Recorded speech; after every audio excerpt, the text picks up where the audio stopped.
Worshipful Brother Master of Ceremonies, you will now present the brother who has been appointed tither of this lodge.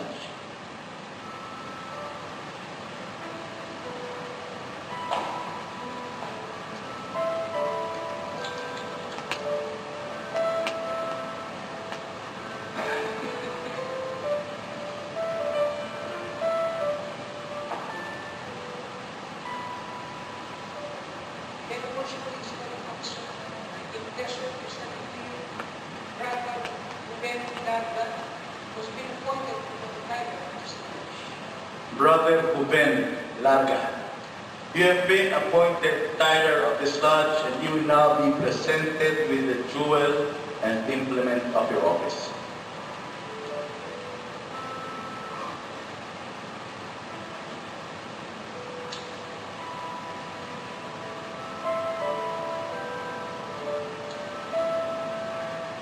As the sword is placed in the hands of the tither, to enable him effectually to guard against the approach of cowards and eavesdroppers, and suffer none to pass or repass, but such as are duly qualified, so should it admonish us to set a guard over our thoughts, a watch to our lips, and post a sentinel over our actions, thereby preventing the approach of every unworthy thought and deed, and preserving consciences void of offense toward God and man.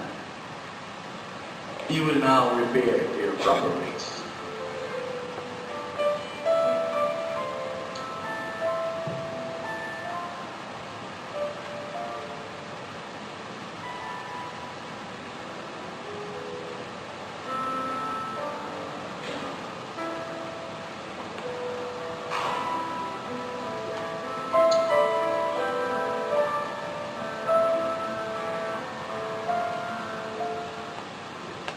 Worshipful Master,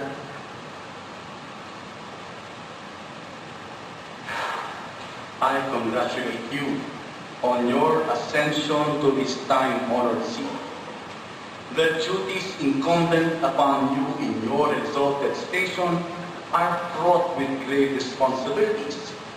Remember that the honor, reputation, and usefulness of your lodge will materially depend upon the skill and assiduity with which you manage its concerns, and that the happiness of its members will be generally promoted in proportion to the watchful care with which you cherish the genuine principles of our institution. For a pattern of imitation, consider the great luminary of nature which, rising in the east, regularly diffuses light and luster to all within its circle. In like manner, it is your province to spread and communicate light and instruction to the brethren of your lodge. Forcibly impress upon them the dignity and high importance of Masonry, and seriously admonish them never to disgrace it.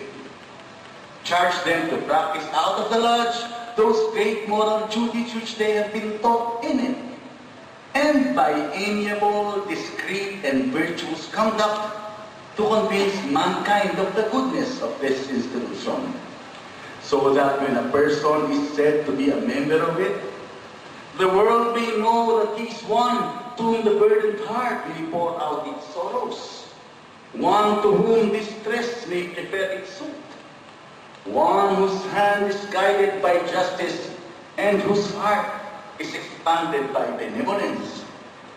In short, by a diligent observance of the bylaws of your lodge, the constitutions of Masonry, and above all, the Holy Scriptures, which are given as the rule and guide of your faith, you will be enabled to acquit yourself with the highest honors here, and lay up a crown of rejoicing which shall continue when time shall be no more.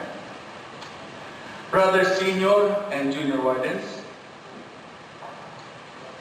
you are too well acquainted with the principles of Masonry to warrant any distrust that you will be found wanting in the discharge of your respective duties. Suffice it to say that what you have seen praiseworthy in others, you should carefully imitate. and what in them may have appeared defective, you should yourselves avoid. You should be examples of discretion and propriety. For it is only by a due regard for laws and regulations as shown in your own conduct that you can expect obedience to them from others. You are assiduously to assist the master in the discharges of his trust, diffusing light and imparting knowledge to all whom you shall place under your care. In the absence of the master, you will succeed to higher duties. Your requirements must therefore be such as will ensure proper instruction to the craft. From the spirit which you have hitherto evinced, I entertain no doubt that your future conduct will be such as will merit the applause of your brethren and the testimony of a good conscience.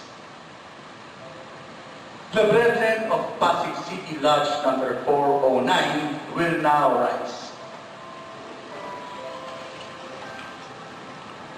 Such is the nature of our Constitution, that as some must of necessity rule and teach. Are you also members of Pasig City Lodge?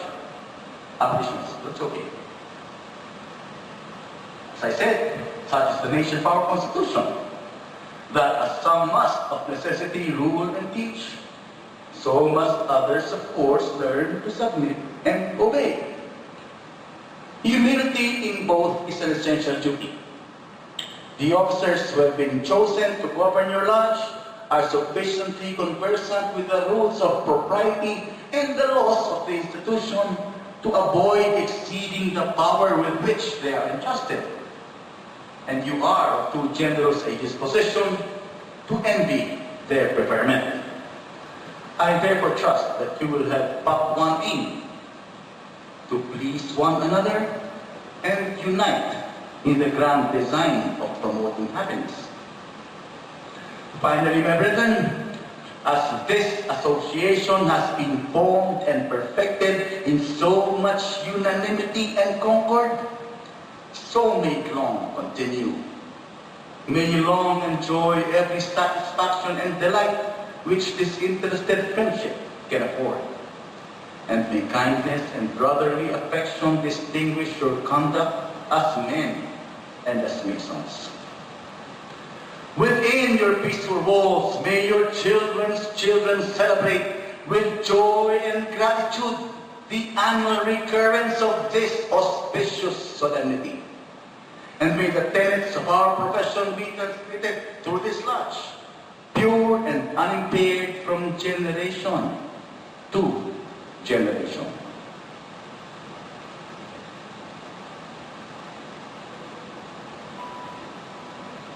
Worshipful Master, it now remains for me to present to you the gavel, the emblem of power.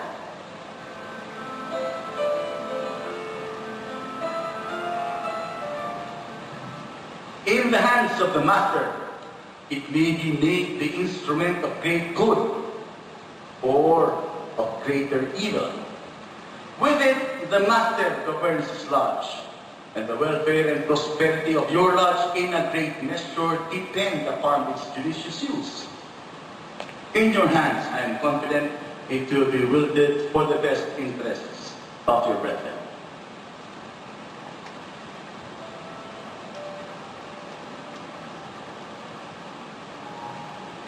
Master, behold your brethren.